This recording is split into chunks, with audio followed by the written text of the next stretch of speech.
창세기 3장 1절에서 10절까지입니다.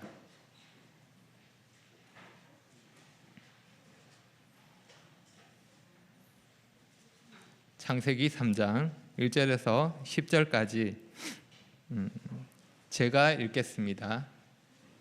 창세기 3장 1절.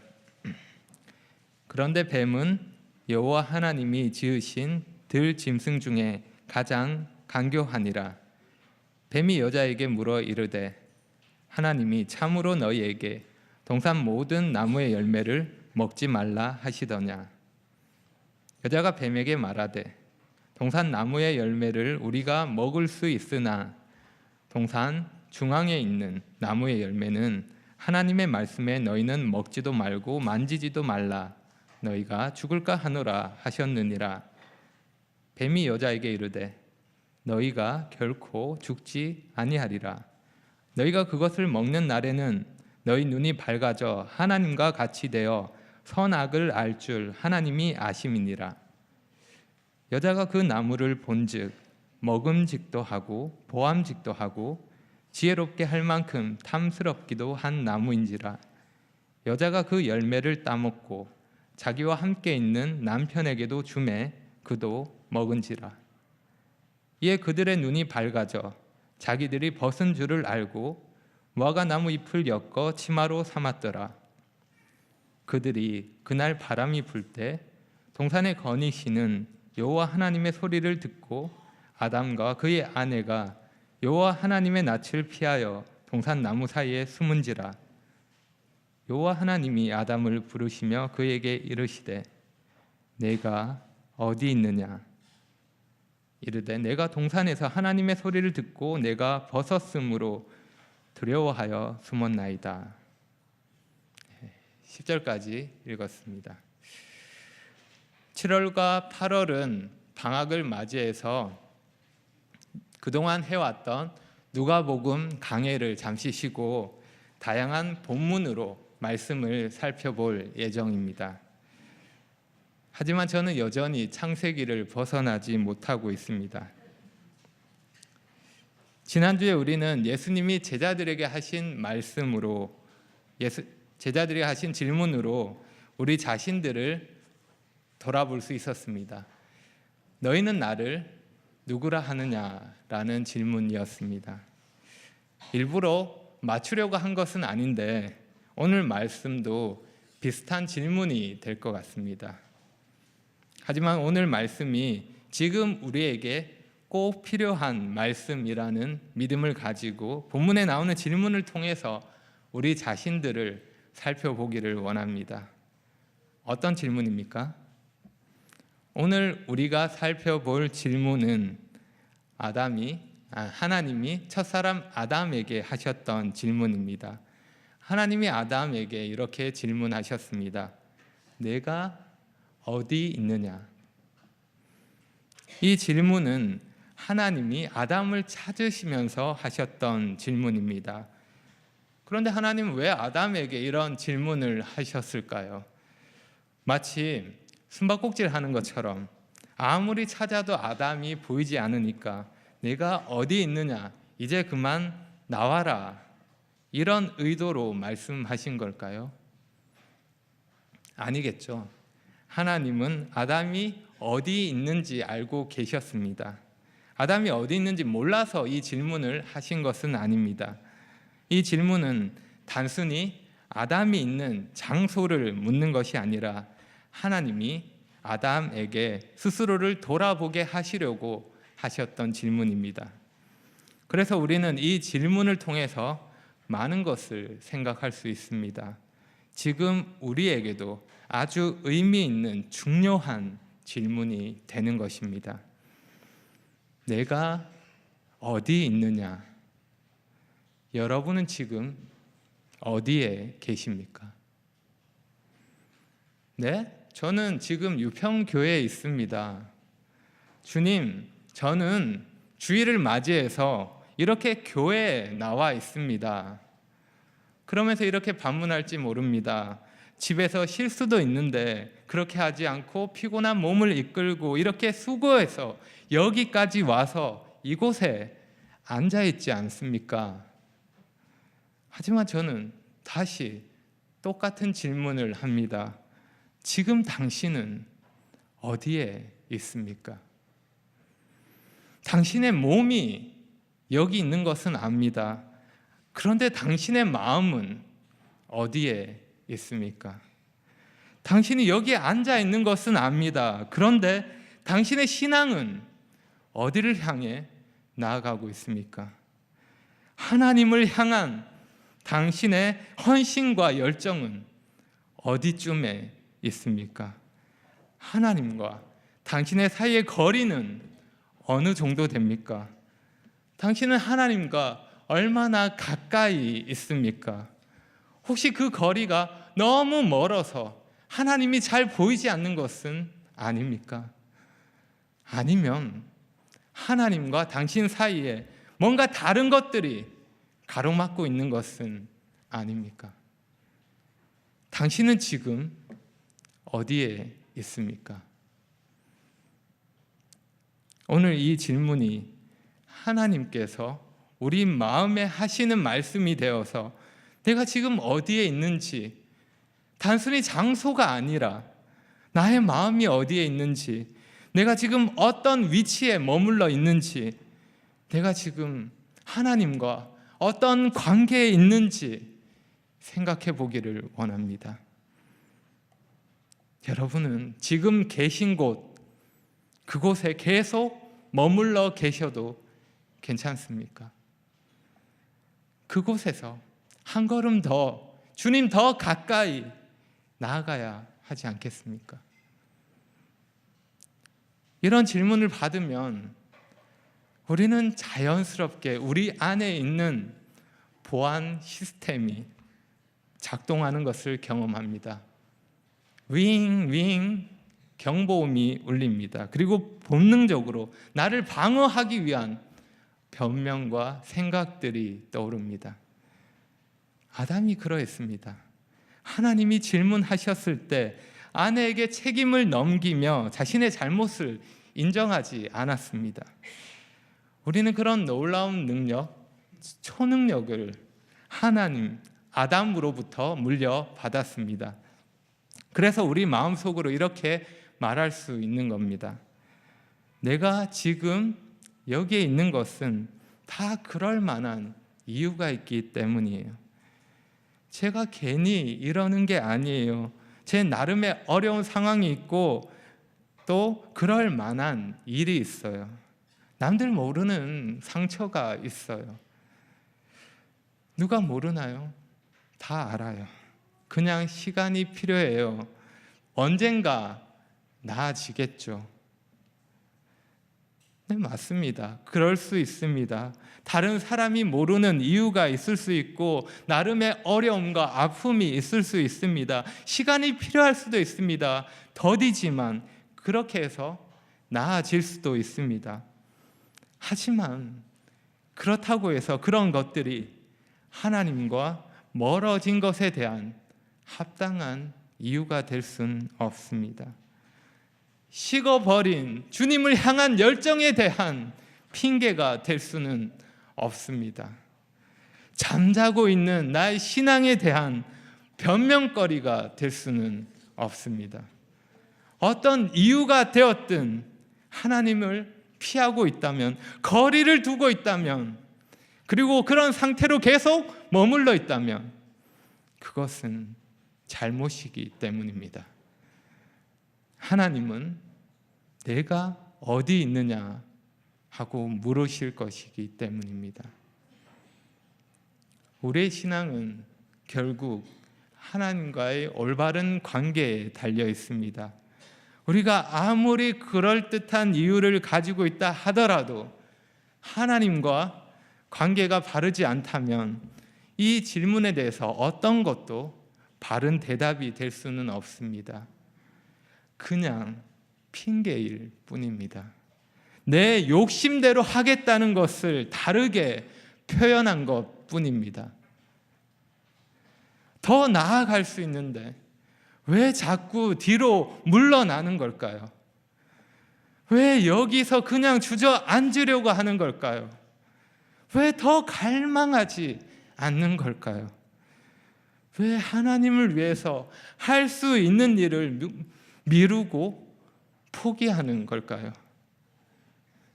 그때 하나님이 우리에게 물으십니다. 내가 어디 있느냐? 이 말을 우리 쪽에서 생각하면 이런 말과 같습니다. 너는 지금 나와 좋은 관계 속에 거하고 있느냐? 우리가 경험하는 사람 사이의 문제들, 내 삶에 나타나는 좋지 않은 모습들, 그런 문제의 근본적인 원인을 찾으면 하나님과 관계에 문제가 있습니다. 하나님과 올바른 관계에 있지 않기 때문에 나타나는 현상들입니다. 그럼 무엇이 하나님과의 관계를 어렵게 만드는 걸까요? 하나님께서 우리를 멀리 피하셨습니까? 하나님께서 우리를 멀리 하셨나요? 아닙니다. 우리가 하나님을 피하고 하나님을 멀리하고 두려워하고 숨어버립니다. 본문에서 아담이 하나님을 피해서 하나님을 두려워하여 숨었습니다. 왜냐하면 그가 범죄했기 때문입니다. 유혹에 넘어갔기 때문입니다. 유혹에 넘어가면 내가 지금 있는 곳과 내가 있어야 할 곳이 서로 맞지 않게 됩니다. 다른 곳에 있는 겁니다. 내가 지금 하지 말아야 할 일을 하고 내가 지금 해야 할 일을 하지 않게 되는 것입니다. 아담과 하와는 유혹에 넘어가 하나님이 명하신 것을 어겼습니다. 오늘 본문이 그것을 보여줍니다. 이해를 돕기 위해서 본문의 사건을 간단하게 정리하면 이러합니다. 사건 번호 제1호. 이 사건은 인류 최초의 범죄입니다. 하나님이 모든 것을 창조하시고 보시기에 좋았다라고 반복해서 말씀하신 후에 벌어진 사건입니다. 하나님이 보시기에 좋았던 완벽한 환경에서 부족함이 전혀 없는 곳에서 벌어진 사건입니다. 사건 일시 아주 옛날입니다. 정확히 언제인지 알 수 없습니다. 사건 장소 에덴 동산 중앙 어딘가에서 벌어진 사건입니다. 사건 내용 아담과 하와는 하나님의 명령을 어기고 선과 악을 알게 하는 나무의 열매를 먹었습니다. 사건 경위를 설명하면 이러합니다. 하나님이 지으신 짐승 중에 가장 강교한 뱀이 여자에게 다가와 질문했고 여자는 그 질문에 답하면서 하나님 말씀에 대한 지식이 온전하지 못함을 말했습니다. 뱀은 이것을 놓치지 않고 거짓말을 했고 여자는 거짓말에 넘어가 열매에 대한 유혹을 뿌리치지 못하고 열매를 먹어버립니다. 그리고 그 열매를 남편에게 주어서 공범으로 만듭니다. 마치 아내들이 마트에 갔을 때 시식 코너에서 하는 일과 같습니다. 남편들은 사회적 지위와 체면을 생각해서 그곳을 그냥 지나갑니다. 하지만 아내들은 그런 남편을 불러서 기어이 먹입니다. 우리 남편들이 그렇습니다. 아내를 너무 사랑하기에 비록 먹기 싫더라도 비록 눈치 보이는 일이라 할지라도 비록 그것이 독이든 사과라 할지라도 아내가 주면 그냥 먹습니다. 어찌되었든 아담은 스스로 죄를 선택했고 그 결과를 감당해야 했습니다. 그래서 이 부부는 하나님이 말씀하신 대로 죄의 결과를 경험하게 됩니다. 죄를 범했을 때 그 결과가 어떠했습니까? 세 가지로 생각할 수 있습니다. 첫째는 부끄러움입니다.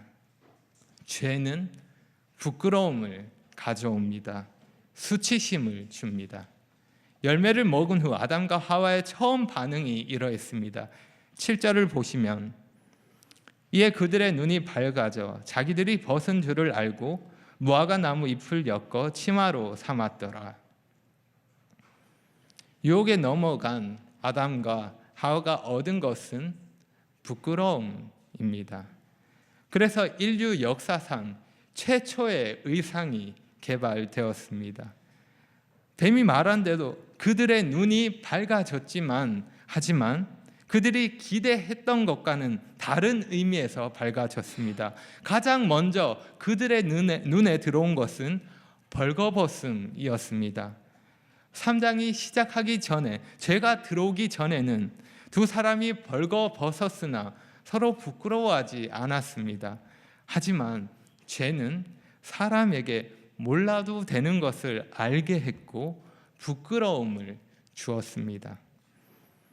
죄의 결과로 생각할 수 있는 것, 둘째는 두려움입니다. 죄는 두려움을 가져옵니다. 그래서 숨으려고 합니다. 8절입니다. 그들이 그날 바람이 불 때 동산에 거니시는 여호와 하나님의 소리를 듣고 아담과 그의 아내가 여호와 하나님의 낯을 피하여 동산 나무 사이에 숨은지라. 모든 것을 아름답게 창조하시고 그 가운데 사람을 두시고 그 사람과 함께 하기를 원하셨던 하나님. 그런데 죄가 들어오자 사람은 그 사랑의 하나님을 피하게 됩니다. 하나님을 두려워함으로 몸을 숨기게 됩니다. 죄는 하나님을 가장 자상한 분에서 가장 두려운 분으로 바꾸어 놓았습니다. 하나님이 어떤 일을 하셔서 이렇게 된 것이 아닙니다. 사람이 죄를 지음으로써 자처한 결과입니다. 죄의 결과로 생각할 수 있는 것, 셋째로 분리입니다. 죄는 분리를 가져옵니다. 이것이 죄가 가져오는 핵심적인 결과입니다. 죄는 관계를 망가뜨립니다. 사람은 하나님과 함께하는 존재로 창조되었는데 죄로 인해 분리되었습니다. 아담과 하와는 죄로 인해 하나님과 함께 할 수 없는 자가 되었고 에덴 동산에서 추방되었습니다. 그리고 죄는 죽음이라는 영원한 분리를 가져왔습니다. 죄의 결과로 나타난 분리는 하나님과 사람 사이에 나타날 뿐만 아니라 사람과 사람 사이에서도 나타나게 됩니다. 그래서 죄의 결과로 사람들은 관계에서 실패를 경험합니다. 가장 친밀했던 부부 사이가 깨어질 뿐만 아니라 4장에서는 죄로 인해 형제 사이를 갈라놓게 됩니다. 이처럼 죄의 근본적인 모습은 관계를 파괴하는 것입니다. 왜 이러한 죄의 결과가 나타났습니까? 왜 죄의 결과가 나타났습니까? 유혹에 넘어갔기 때문입니다. 유혹에서 멈추지 않고 유혹이 죄로 넘어가면 문제가 됩니다. 그 죄에 대한 결과가 있기 때문입니다. 그래서 우리는 유혹이 다가왔을 때 그 유혹을 잘 대처해야 합니다. 그러기 위해서 유혹이 어떻게 다가오는지 생각해 보십시오. 유혹이 어떻게 다가옵니까? 뱀은 처음부터 거짓을 말하지 않았습니다. 여자에게 다가와 교묘하게 자극적인 말을 합니다. 하나님이 진짜로 동산 안에 있는 모든 열매를 먹지 말라고 하셨니? 뱀의 말은 믿지 못하겠다는 표현이기도 합니다. 이 말은 하나님이 허락하신 모든 것, 세상의 그 모든 것을 제쳐두고 금지하신 것 단 하나, 그 하나에 주목하게 만듭니다. 유혹은 이렇게 다가옵니다. 이미 가지고 있는 것, 누리고 있는 것, 좋은 것들 100가지보다 지금 나에게 없는 것 한 가지를 가지고 자극하는 겁니다. 이에 대해서 하와는 어떻게 대응합니까? 하와는 뱀의 질문에 답하면서 하나님의 말씀에서 각종이라는 말을 빼고 대신 만지지도 말라라는 말을 추가합니다. 그리고 정령 죽으리라라는 말씀을 죽을까 하노라 하고 바꿉니다. 하와는 불순종에 따른 죽음이라는 분명한 사실을 흐리게 만들었습니다. 하와의 이런 마음을 확인한 뱀은 이제 하나님 말씀을 완전히 바꾸어 버립니다. 너희가 결코 죽지 아니하리라. 본문에서 하나님 말씀이 3번이나 인용되고 있지만 한 번도 올바르게 사용되지 않았습니다. 하나님의 말씀이 잘못된 의도로 사용되었고 다시 그 말씀은 변형되어서 언급되었습니다. 그리고 마지막에는 노골적으로 완전히 부인되었습니다. 뿐만 아니라 뱀은 하나님을 매우 이기적인 분으로 만들었습니다. 사람이 열매를 먹으면 하나님과 같이 될 수 있기 때문에 그것을 막기 위해서 하나님이 열매를 금하신 거라고 거짓을 말한 것입니다. 가장 좋은 것을 주시는 하나님을 의심하게 만들었습니다. 여러분, 유혹은 처음부터 완전히 다른 것을 말하지 않습니다. 하나님 말씀을 교묘하게 바꾸거나 의심의 씨앗을 심어둡니다.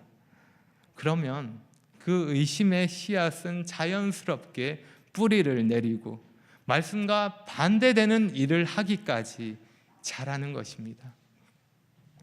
그래서 유혹은 하나님의 말씀을 의심하게 합니다. 하나님의 관대하심을 오해하게 만들고 합당치 않은 것을 주목하게 합니다. 허락하신 많은 것보다 금지하신 그 한 가지에 초점을 맞추게 합니다.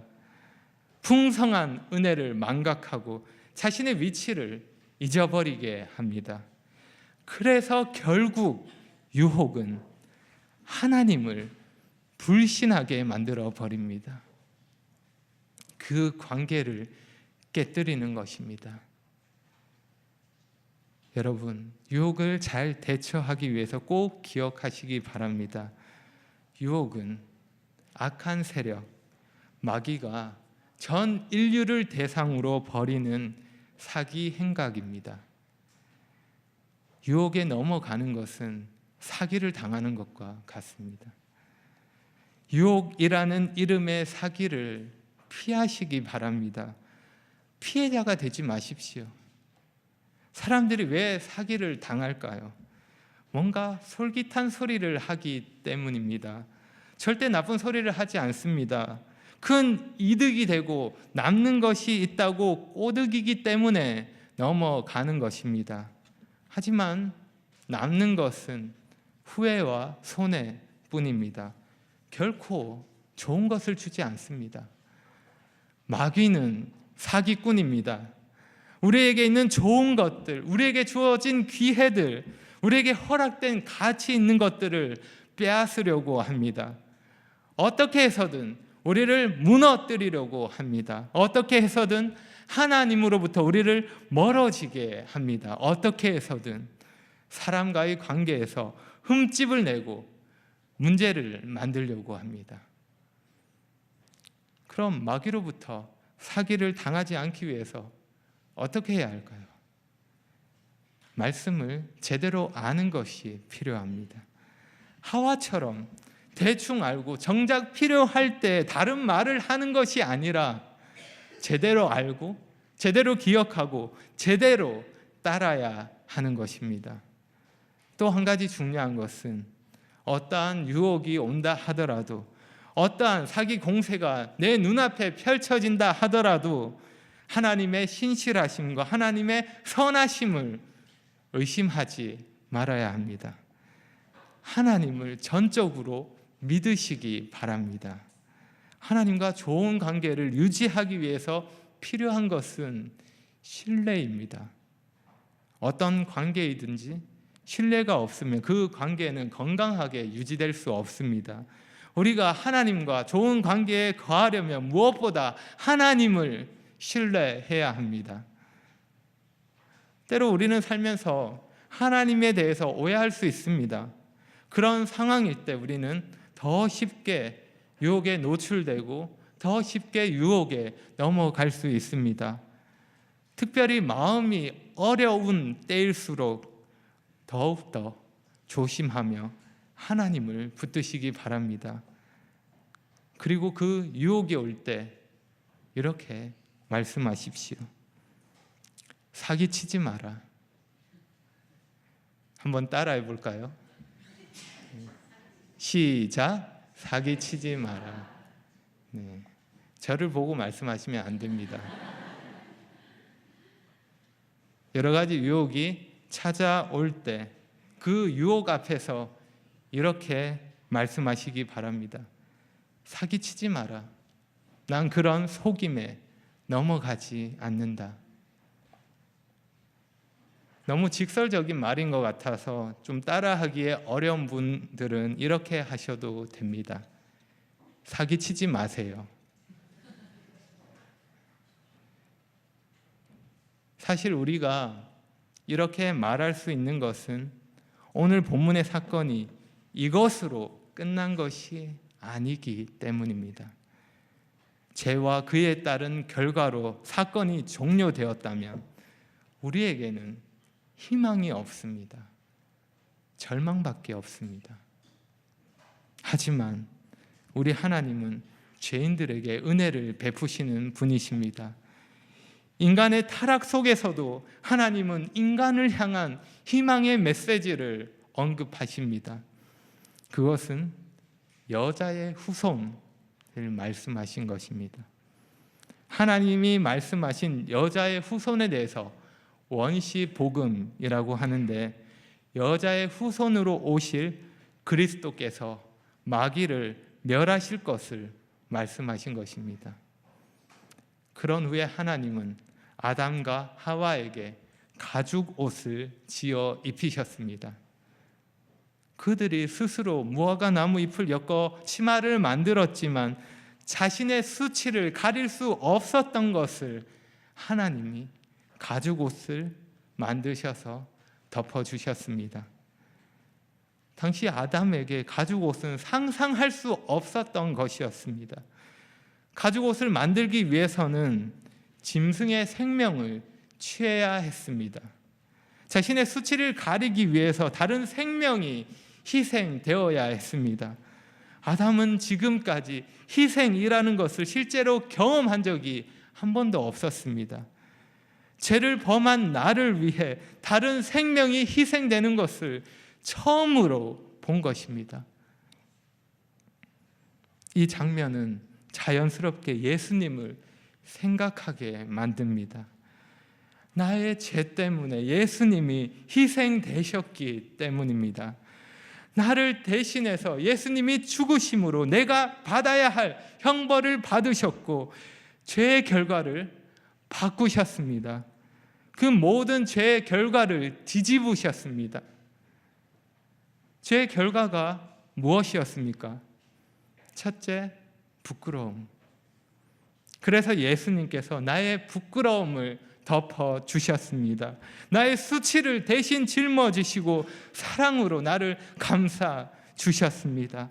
하나님 앞에 설 수 있도록 나에게 의의 옷을 입혀주셨고 그 보혈로 나의 죄를 씻어주셨습니다. 둘째, 두려움. 그래서 예수님께서 나의 두려움을 없애주셨습니다. 이제 담대하게 하나님 앞에 나아갈 수 있게 되었습니다. 은혜 보좌 앞에 나아가 하나님을 만날 수 있게 되었습니다. 더 이상 두려움으로 피하거나 숨지 않아도 되는 것입니다. 셋째, 분리. 그래서 예수님께서 하나님과의 관계를 완전하게 회복해 하셨습니다. 죽음으로 하나님과 영원히 분리해야 됐던 나에게 생명을 주셔서 하나님과 영원히 함께 할 수 있게 하셨습니다. 우리 주님 예수님께서 하신 일입니다.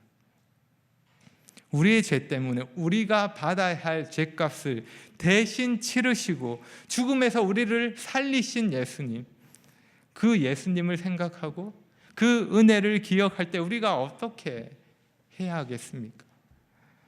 내가 어디 있느냐? 라는 질문에 어떻게 반응해야 하겠습니까?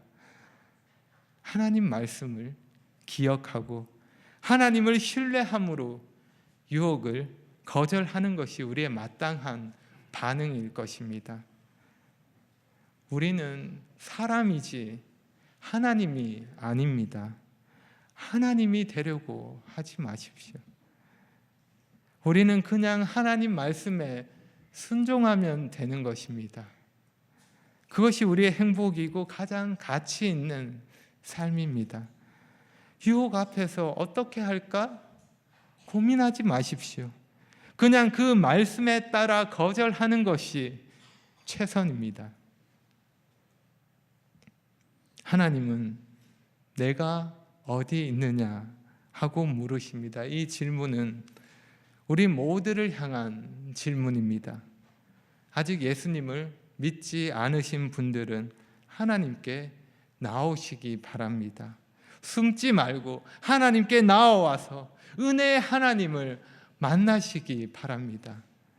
이미 예수님을 믿으신 분들은 다시금 자신을 돌아보시기 바랍니다. 이 자리에 있는 것이 합당한 위치인지 아니면 그 자리에서 옮겨야 할지 하나님이 우리에게 주신 질문을 통해서 생각해 보시기 바랍니다. 주님을 향한 헌신의 자리에서 뒤로 물러나 있는 분들에게 하나님이 질문하십니다. 내가 어디 있느냐? 지금 네가 있어야 할 곳은 그 자리가 아니다. 조금 더 나에게 가까이 나아오너라. 여러 가지 일들로 너무 바쁘고 분주하게 지내는 분들에게 하나님이 질문하십니다. 내가 어디 있느냐? 지금 내가 그렇게 마음을 쏟으며 수고하는 일이 무엇이냐? 누구를 위한 것이냐? 지금 유혹 앞에서 망설이고 있는 분들에게 하나님이 질문하십니다. 내가 어디 있느냐? 왜 합당치 않은 곳에서 서성이고 있느냐? 그곳은 네가 있어야 할 곳이 아니다. 어서 그곳에서 나오너라. 지금 방황하며 이것도 저것도 아닌 중간에서 망설이고 있는 분들에게 하나님이 질문하십니다. 내가 어디 있느냐? 이제 그만 방황하고 나에게 돌아오너라. 내가 너를 기다리고 있단다.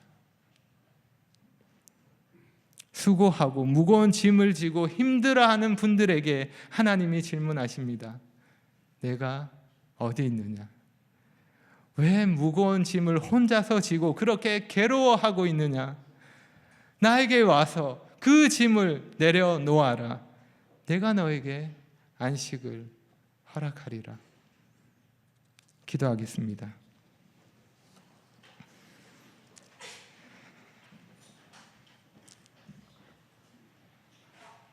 아버지 하나님, 감사합니다. 오늘 말씀을 통해 하나님께서 아담에게 하셨던 질문을 생각해 보았습니다. 이 질문으로 저희 자신을 돌아보며 보다 더 하나님께 가까이 나아가기를 원합니다. 저희 마음을 주장하셔서 지금 저희가 어디 있는지 각자의 모습을 바로 보게 하시고 돌이킬 수 있도록 믿음을 더해 주십시오. 저희가 주님 원하는 모습으로 주님이 기뻐하시는 신앙으로 살아가도록 도와주시기를 구합니다. 말씀을 기억하고 하나님을 온전히 신뢰함으로 유혹을 거절할 수 있도록 도와주시고 날마다 주님을 의지함으로 주님과 동행하는 삶을 살 수 있도록 인도해 주시기를 원합니다. 예수님의 은혜를 간절히 구합니다. 예수님의 이름으로 기도합니다.